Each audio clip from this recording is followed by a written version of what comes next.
좀 이렇게 연결된 화제일 수도 있을 것 같은데 2차 종합특검에 대한 관심이 조금씩 높아지고 있고 권창현 특검이 어제 검찰의 김건희 봐주기 의혹과 관련해가지고 서울 서초구에 있는 대검찰청과 서울중앙지검을 압수수색했는데 이정주 기자 어떻게 보셨습니까? 그러니까 이 2차 특검에서 결국은 우리가 1심에서 도이치모터스 무죄 나왔잖아요 지금. 예, 김건희 씨.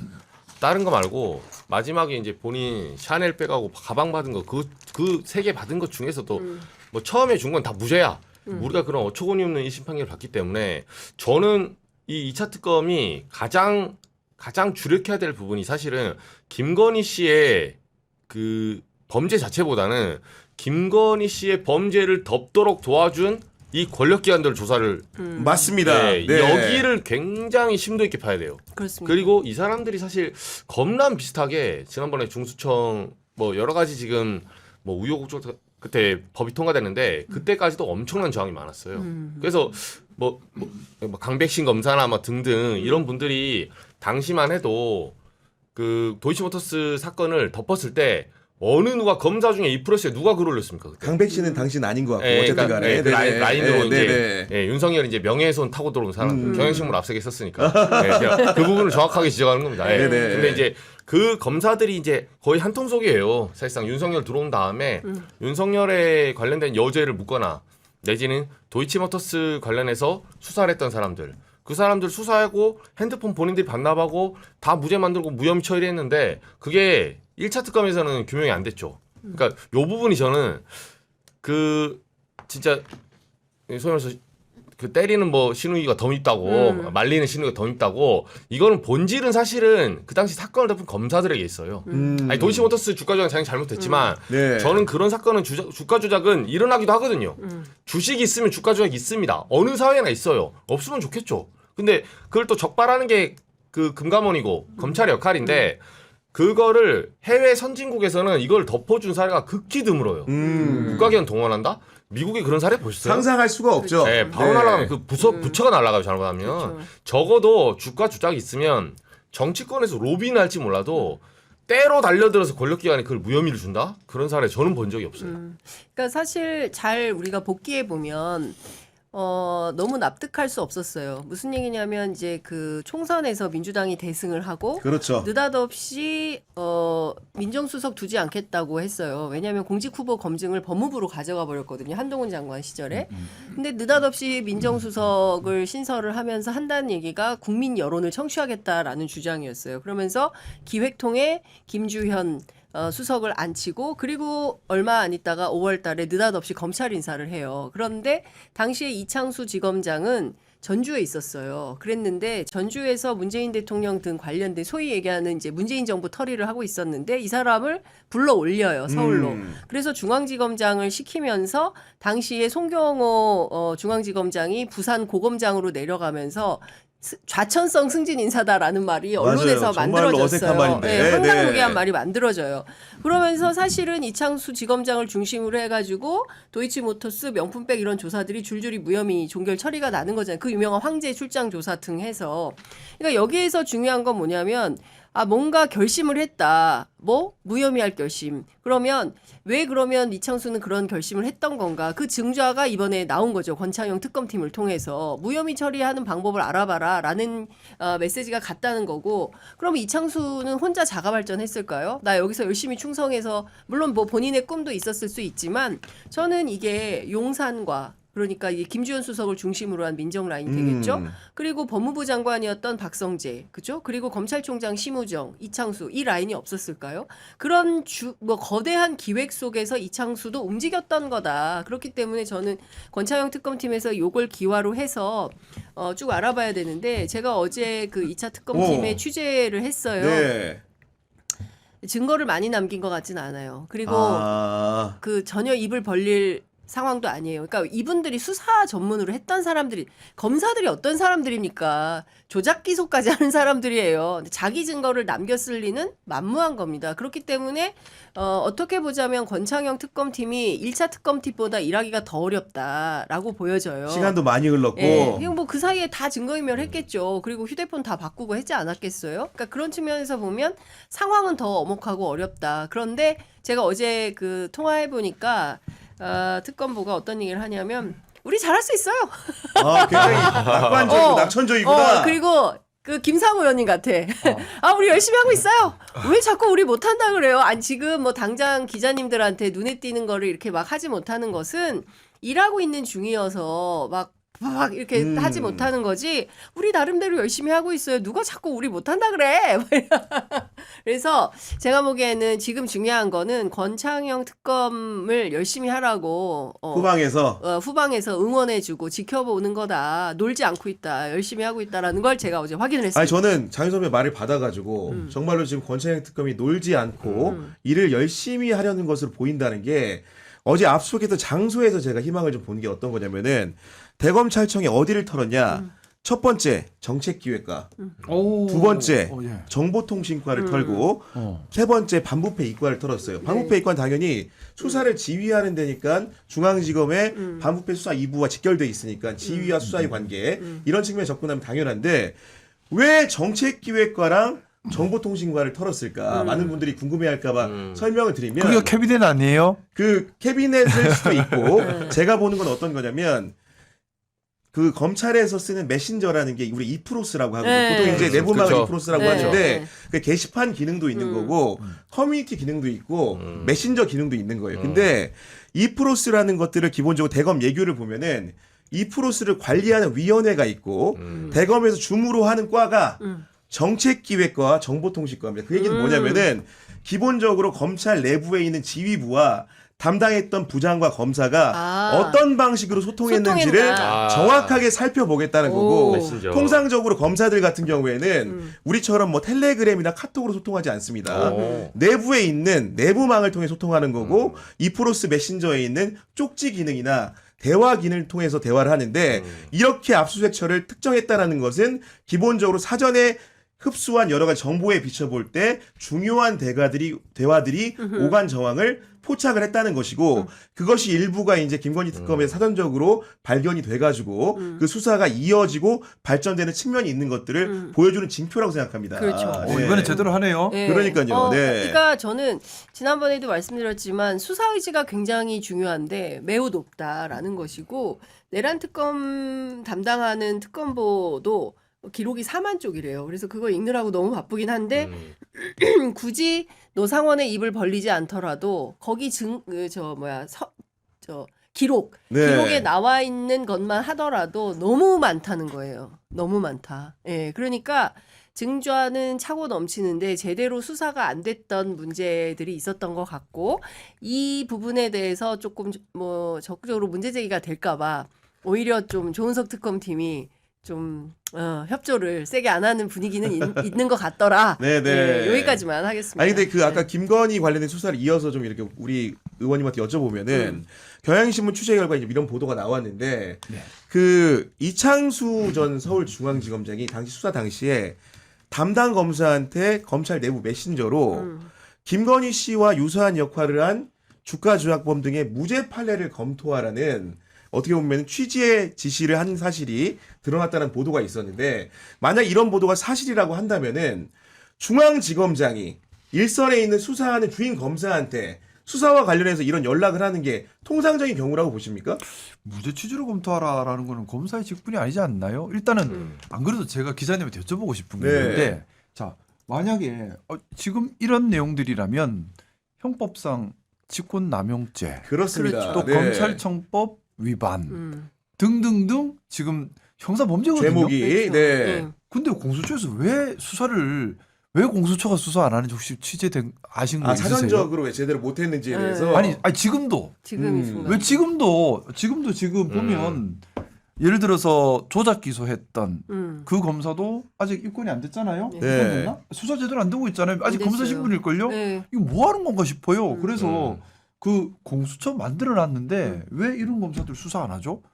그래서 그러니까. 이 부분 혹시 맞아요. 말씀 들으신 거 있으신가요? 제가 도저히 납득이 안 가서. 오히려 적반하장격으로 박상현 검사는 지금 법무부 장관하고 그 검찰총장 직무대행한테 사방팔방으로 쓰고 있던데 보니까 사방팔방으로 지금. 막 네. 2% 거기도 2%예요. 2%를 통해서 문제 제기하고 검찰이 조직적으로 대응을 해야 된다. 이제 이런 요구를 하고 있는 거예요. 진짜 적반하장인 거죠. 그리고 또 하나 지금 공수처는 정말 돈은 돈대로 쓰고 정부 예산이 한 해 200억 이상 들어가는 걸로 알고 있는데 그 재기능을 못한 지는 되게 오래된 것 같아요. 그래서 저는 차제에 국회에서 공수처도 기능과 역할을 똑바로 할 수 있도록 인원을 늘려주든지 뭐 뭔가 대책이 필요한 것 같아요. 그러니까 지금 그 우리가 뭐 검찰 개혁을 1단계, 2단계 계속 이제 단계를 밟아가고 있는데 일단 뭐 중수청과 공소청을 구분을 했고 이후에는 지금 공수처법 개정안을 통해서 네. 실제로 그 수사기관 간에 서로 견제와 균형이 될 수 있도록 역량을 강화시켜주는 게 굉장히 필요하다. 그래서 재기능을 할 수 있도록 해줘야 된다. 그래서 말씀 주신 대로 검사, 판사들 불러다 조사해야죠. 왜 조사 안 합니까? 저는 근데 이런 부분들이 경찰의 국가수사본부로 이관이 됐음에도 불구하고 영장이 제대로 집행된다는 얘기 못 들어본 게 제 추정입니다만은 특검 같은 경우에는 특별하게 검사 신분을 부여했기 때문에 헌법에 의거해서도 독자적인 영장 청구권이 있는 거고 경찰이나 공수처 같은 경우에는 검찰을 경유하지 않으면 영장을 청구할 수 없기 때문에 기본적인 수사의 제약이 큰 반면에 특검은 그와 다르다는 점이 작동을 해서 수사 초기부터 이런 적극적인 압수수색 행위 강제 수사 행위가 있을 수 있다고 좀 보는 부분이 있는 거고 아까 말했던 검사장과 주인 검사의 대화 행위를 비춰보면은 저는 되게 신문사의 구조가 생각이 나더라고요. 예를 들면은 통상적으로 기자가 기사를 쓰는데 같이 일한 내가 사회부 소속이면 사회부장하고 의견 교환하는 건 자연스러운 행위인데 제가 기자 생활을 2008년부터 지금까지 거의 어떻게 보면 굉장히 길게 해왔는데 편집국장이 제가 쓴 기사 가지고 이래라 저래라 한 경우를 직접 마주한 경우가 거의 없습니다. 그렇기 때문에 중앙지검장이 굳이 부장이나 차장을 경유하지 않고 직접. 특정 검사한테 이러저러한 오해 살 만한 지시를 내렸다고 한다면은 그것 자체만으로 상당히 문제가 있다고 보는데 이정주 기자 생각은 어떻습니까? 그러니까 윤석열 때 이 검찰 행태가 굉장히 이례적이죠 사실. 그리고 그때도 얘기 많이 했어요. 누구는 저는 이창수 지검장에 대해서 그때 올라올 때 이런 예시를 들더라고 누가 약간 이창수 지검장을 어떤 사람은 그러니까 그렇게 윤석열 사단에서 그렇게 친한 사람이면 제가 잘 모르니까 물어봤어요. 그러니까 네. 그런 사람이 아닌데 뭐 말하자면 선조와 이순신의 관계랄까? 약간 그러니까 그게 무슨 말이냐면 막상 선조가 이순신을 대면한 적이 별로 없대요. 계속 그 수군 통제사 보내고 계속 남도에서 계속 굴리고 삼도 수군 통제사에서 계속 굴리지만 자기 필요할 땐 갖다 쓰는 거야. 그러니까 이제 약간 윤석열이 당시에 정말 마음으로 믿을 수 있는 사람. 얘는 도이치 밟을 수 있다. 옆에 막 한동훈 막 가장 신뢰할 수 있는 사람. 예, 요런 사람들은 간신이야. 결국 통수 맞았죠. 윤석열 자체도. 윤석열 입장에서는. 근데 멀리 있지만 정말 본인의 그 라뽀가 있는 사람. 그렇게 설명을 하더라고요. 그래서 그 사람을 끌어올릴 때 다들 저는 법조계를 잘 모르니까 이창수는 내가 들어본 이름이 아닌데? 왜냐면 인수위 때도 이름이 없어요. 뭐 인수위 때 쫙 나오는 이름들이 있거든요. 뭐 지금도 한동훈, 주진우, 뭐 김옥원 뭐 등등 쭉 나와요. 제가 잘 모르는 사람도 제가 들어봤거든요. 근데 이창수 지검장은 들어본 적이 없는데 그렇게 활용하려고 갑자기 느닷없이 끌어올려서 당시 이원석 총장을 패싱했죠 사실은. 그러니까요. 제가 이제 공수처 문제를 꺼낸 게 사실은 우리가 보면 어떤 이슈가 터졌을 때에 보기 좋은 법 만드는 데만 집중하고 그 다음에 이게 어떻게 실행되고 구현되는가에 대한 관심이 너무 너무나 중요한 적다는 지적입니다. 생각이. 맞아요. 네. 제가 오늘 방송 오기 전에 행안부 차관님을 따로 만나 뵀어요. 제가 좀 걱정이 돼서 뭐냐면 이번에 지난주 우리 중수청법 통과시켰습니다. 네. 공소청법 통과시켰습니다. 자 그러면 행안부 안에 중수청, 경찰 또 이제 통합시 논의까지 들어왔어요. 행안부가 이 일을 어떻게 다 하지 걱정이 되는 거예요. 네. 그 차관님 만나서 어떻게 하고 있어요 하니까는 하시는 말씀이 넋이 반쯤 나갔어요. 감당을 못합니다. 자 우리가 법 만드는 것만 생각하고 이걸 어떻게 구현하는지에 대한 세심한 배려가 적었던 실질적인 거예요. 얘기다. 네. 그래서 지금 행안부에 보면 차관이 두 분이 계시거든요. 그중에 차관 한 분은 시민재난안전만 담당합니다. 네. 그럼 차관 한 명이 다 하는 거예요. 그러니까 중수청 신설, 시작. 설치, 부지, 청사, 인력, 전산 다 해야 되고 야. 경찰 관리 다 해야 되고 또 행정 관리 다 해야 되고 통합시 관리 과부하네 과부하. 차관을 하나 더 뽑든지 해야 되겠네요. 할 수 진짜. 있어요 하니까는 그냥 이런 이게 물리적으로 어. 그리고 지금 중수청 신설을 지원하기 위해서 100여 명의 신설 지원단이 생겼는데 사실 중수청은 수사기관이잖아요. 네. 또 전국적으로 또 망을 갖추고 있어야 음. 돼요. 그리고 또 이거 말 그대로 수사기관이니까 전문성이 또 필요해요. 그렇죠. 과연 행안부 중수청 신설 지원단의 전문성 있는 수사 지원과 수사 경험에 대한 전문성 있는 분이 얼마나 있는지 제가 이 이야기를 왜 꺼내냐면 공수처가 지금 기능을 못 하고 있잖아요. 네. 제가 이 검사들 이런 것만 볼 때마다 화가 나는 게 분명히 불법을 한 검사인데 현직에 그대로 있어요. 그렇죠. 지금 우리 한두 번이 아니야. 오히려 영전하고 그래요. 출세하고. 근데 수사를 안 하는 거예요. 달리 말하면 공수처가 일을 안 한다는 건데 만든 지 얼마나 오래됐는데 그러면 구체적으로 기능을 구현하도록 세심한 배려가 지금 없다는 그렇죠. 겁니다. 중수청도 마찬가지예요. 맞습니다. 만들었는데 네. 공수처처럼 되면 안 됩니다. 제가 이 문제 제기를 하고 싶었습니다. 되게 중요한 지적이신데 실제로 검찰 이제 그 조직이 이원화돼서 물어보면 대체로 검사들은 한두 명 정말 의협심 강한 검사들을 제외한 나머지는 중수청 가면은 검사 타이틀이 떨어지기 때문에 그냥 공소청에 있겠다라는 거예요. 그래서 대체로 그리고 수사관들 이제 검찰 수사관들은 전부 그렇다면 우리는 다 중수청으로 간다. 가서 일하겠다? 네, 중수청에 가서 이제 수사를 하겠다. 이렇게 이원화되는 그러니까 이게 자연스럽게 이렇게 자연스러운 분리가 이원화. 네. 되는 것 같아요. 그거는 되게 좋고 바람직한 현상인데 의원님 말씀하신 대로 이 유능한 수사관들이 가서 제대로 된 특히 이제 마약, 조폭 이런 거는 특화된 영역이기 때문에 아주 유능한 분들이 있어서 이 수사 역량을 잘 활용을 해야 되는데 조직은 만들어놨는데 관리를 못 해가지고 형해화되면 이거는 국가적인 낭비가 되는 거죠. 맞습니다. 특히 마약 맞습니다. 사건 같은 경우에는 진짜 오랫동안 수사를 한 베테랑 수사관들이 있어야만 수사가 제대로 된다고 하더라고요. 그래도 놓친다는 거예요. 그래서 이게 관리가 중요하다, 관리가 중요하다. 예, 그 얘기를 많이 그러니까 그런 하더라고요. 부분들을 감안을 해가지고 그 입법부에서 어떻게 보면 그런 부분들을 법만 만들어서 보낼 게 아니고 이제 끊임없이 지원을 또 독촉을 해야겠네. 예, 맞습니다. 네. 예산도 배정을 해야 되고 좀 부족한 부분이 있으면은 또 국회가 왜 있습니까? 시민들의 대표자로 있는 아, 거잖아요. 당연하죠. 그러니까 이런 부분 부족하다. 더 해라. 예산 필요하면 배정해 줄게. 네. 움직이자라고 자꾸 여론이 만들어져야 되고요. 저도 동료분들께 계속 말씀드리고 있는 중인데 우리가 공수처 사례를 통해서 느껴야 될 점이 중요한 건 구현 가능해야 된다는 겁니다. 맞아요. 만들어 놓고 있는데 뭐 하지? 이래 버리면 안 되는 거예요. 맞아요. 네. 지역에도 그런 거 많잖아요. 만들어놨는데 그거 왜 만들었어? 이런 또 전시행정 같은 거 되게 네. 많잖아요. 정말로 실질적으로 돌아갈 수 있도록 우리 시민의 힘도 모아줘야 되고 맞습니다. 국회의 힘도 모아줘야 예산도 되고 배정해야 정부의 되고요. 지원도 필요하다는 생각이 거듭 듭니다. 지금은 행안부, 중수청 그리고 뭐 공소청 있는데 예산 배정을 좀 해줘야 됩니다. 네. 돌아가게 해야 돼요. 저는 지금 사실 조마조마해요. 왜냐하면 이게 시민들 삶에 직결되거든요.